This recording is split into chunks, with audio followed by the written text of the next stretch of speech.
Hey, welcome to our Sunday School Review. Hey, you're stuck with just me this week because, hey, I was in conference this weekend and completely forgot to get somebody to join me. So my apologies in that regard. But here we go. We're going to jump right on into the lesson. And it says here, love that intercedes. And the lesson focused, love takes risk for others. Listen, I retitled the lesson, if that's okay. Do you see that? Messy love. That's what I call it. Because a lot of times when we hear the word love, we talk about the good feelings and the hugs and the kisses and the smiles. But real love is much deeper than that. Real love is much deeper than that. In the life of Jonathan, we see that very clearly. And what I see here in the first outline, warning David about Saul, what I see here is what I call committed love. I see committed love.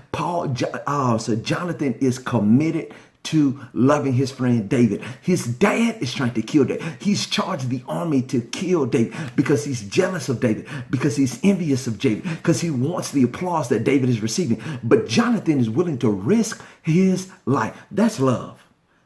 Greater love is no man than this than to lay down his life. That's what Jonathan did. Jonathan had a committed love. When it was inconvenient, he still loved. Love calls us to make difficult decisions. It wasn't easy for Jonathan to step out of his family line.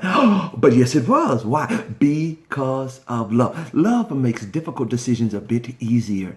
Because we know we're living for a higher purpose. There can't be such thing as scared love. Right? You have to be willing to jump in like David did. But Jonathan's son delighted much in David. That's what the scripture said. He loved him. And he said, if I love you, I've got to protect you. I'm committed to you, even if it causes other people to be upset with me. Now, in the second outline, reminding Saul about David. Now, remember what I said at first. Jonathan's love was committed. Now I'm saying Jonathan's love was confrontational. And a lot of times when we talk about love, we leave out the word confrontation. Why? Because that's not the feel-good part of love. But guess what? That is the essence of love. He called his father. He said, Jonathan spake good of David until his father. Let not the king sin against his servant, against David. Right? He's saying, listen, he didn't say, hey, yo, David is a good guy. He said, no, you're the king. You're living for a bigger purpose. Remember what God has called you to do, even though you're rejected right now. But remember what God has called you to do. He's calling you to a higher standard. Live for more. He's literally telling his father, yo, you're better than this. And sometimes in love, when it's confrontational, you have to tell people in love, you're better than this. Live higher than this. God hadn't called you to jealousy. God hadn't called you to envy. God hadn't called you to these negative emotions that you harbor. He's called you to one emotion, and that emotion is to love. And he's reminding his dad of this. So here's the thing. It was because of Jonathan. Now, Jonathan had to go to his father a couple of times. I want to give you the whole story here.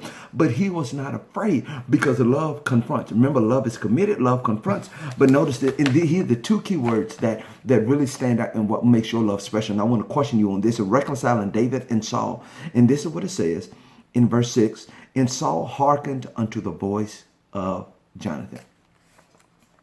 Love requires character. Love has to be committed. Love has to be confrontational, but love requires character. Saul listened to him. Are you living a life where people should listen to you?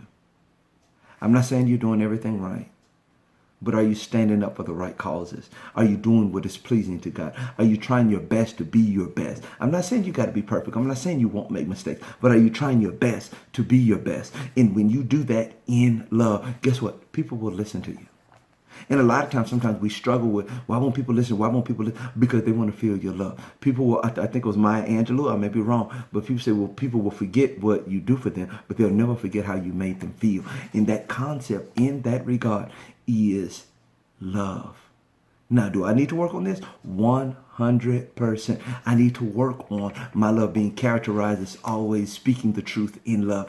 I need to work on making sure that my face always shows love. I need to work on those things, But I'm saying not only do I need to work on it, but I need to work on being willing to confront when things are wrong. I need to be willing to being committed regardless if it's convenient or not. So what am I saying? Love is messy. Love ain't Hallmark. Love is holy. If love is holy, it can only be accomplished through the power of God. Love is not Hallmark. Love is holy. And it can only be accomplished through the power of God. Guess what? I'll have a special guest next week. But until then, see you next time. Take care. Bye.